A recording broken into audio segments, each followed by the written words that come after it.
మంచిర్యాల జిల్లా లక్షెట్టిపేట మండలంలోని లక్ష్మీపూర్ గ్రామానికి చెందిన మత్స్య పారిశ్రామిక సహకార సంఘంలో సభ్యులైన పందిరి లింగయ్య, గుమ్ముల సంతోష్ అనే ఇద్దరి కిడ్నాప్ కేసును ఛేదించినట్లు మంచిర్యాల ఏసీపీ ప్రకాష్ బుధవారం మీడియాకు తెలిపారు.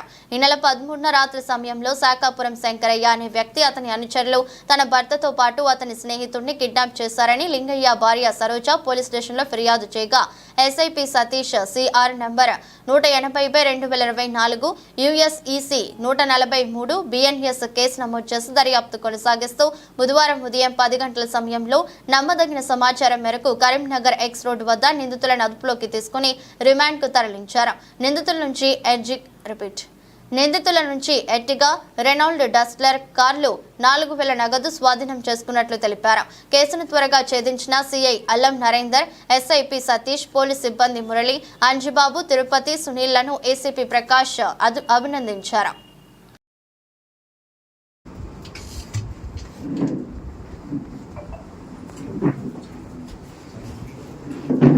తేదీ 14/9/24 రోజు 10 గంటలకు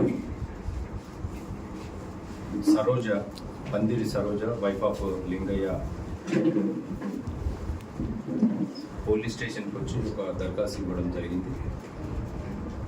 నా భర్త లింగయ్యను మరియు తన స్నేహితుడైన గుమ్ముల సంతోషులను 13వ తేదీ 9వ నెల 2024 నాడు రాత్రిపూట మళ్ళీ ఇళ్లలోకి వచ్చి ఒక శాఖాపురం శంకరయ్య, ఇతను మత్స్య పారిశ్రామిక సహకార సంఘం మాజీ అధ్యక్షుడు, ఇతను తన అనుచరులతో కలిసి కిడ్నాప్ చేసుకుపోయినరు మా భర్తని ప్లస్ సంతోష్ని అని ఒక దరఖాస్తు ఇవ్వడం జరిగింది. దాని మీద ఎస్ఐ గారు సతీష్ కేసు రిజిస్టర్ చేయడం జరిగింది. ఇది under section 143 clause 140 plus clause 3 BNS act, అంటే పాతది కిడ్నాప్ కేసు ఐపీసీలో. సో దీని మీద ఇన్వెస్టిగేషన్ చేస్తూ ఉంటే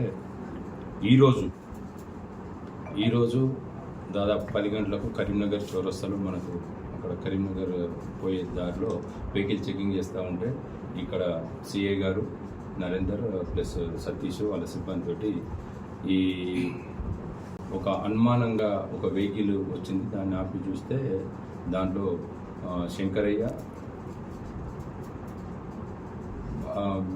ఉన్నాడు. అనుమానాస్పదంగా ఉన్నప్పుడు అతను పిలిచి ఇంట్రాగేషన్ చేస్తే అతను తీసుకుపోయిన తీరు అతను వివరించడం జరిగింది. అతను ఈ ఎలక్షన్లో ఈ 2024లో ఇదే మత్స్య పారిశ్రామిక సహకార సంఘము ఎలక్షన్లో గవర్నమెంట్ తరఫున నోటిఫికేషన్ ఇవ్వడం జరిగింది. అది 14వ తేదీ నాడు ఎలక్షన్ ఉందను వీళ్ళు పాల్గొని ఉన్నాడు. తర్వాత సుందిల్ల దేవేందర్, ఈ చంద్రయ్య, ఈ దాంపూర్ ఆఫ్ భీమారం మండల్, ఇతను కూడా ప్రస్తుతము మంచిర్యాలలో ఉంటున్నాడు. ఇతను కిరాయికి, అంటే ఎవరైనా బెదిరి అంటే డబ్బులు తీసుకొని బెదిరించే పని చేస్తూ ఉంటాడు ఇతను. తర్వాత జంగ ఎల్లయ్య, ఎలియాస్ రాజు, అర్సయ్య, ఇతని హాజీపూర్ సొంతూరు కానీ మంచిర్యాలలో ఉంటుండు. ఇతను 2 అటెంప్ట్ మర్డర్ కేసులలో గతంలో కేసులు రిజిస్టర్ అయిన ఒక థెఫ్ట్ కేసు కూడా అతని పేరు ఉంది. తర్వాత మెట్పల్లి రవి, తాళ్ళ తరుణ్, ఎలియాస్ టిల్లు, వీళ్ళిద్దరు డ్రైవర్లు. వీళ్ళు సుపారీ తీసుకొని ఈ శంకరయ్య అనే వ్యక్తి వీళ్లకు ₹1,00,000 మాట్లాడుకొని వాళ్ళిద్దరిని కిడ్నాప్ చేయాలి, నేను ఎట్లనే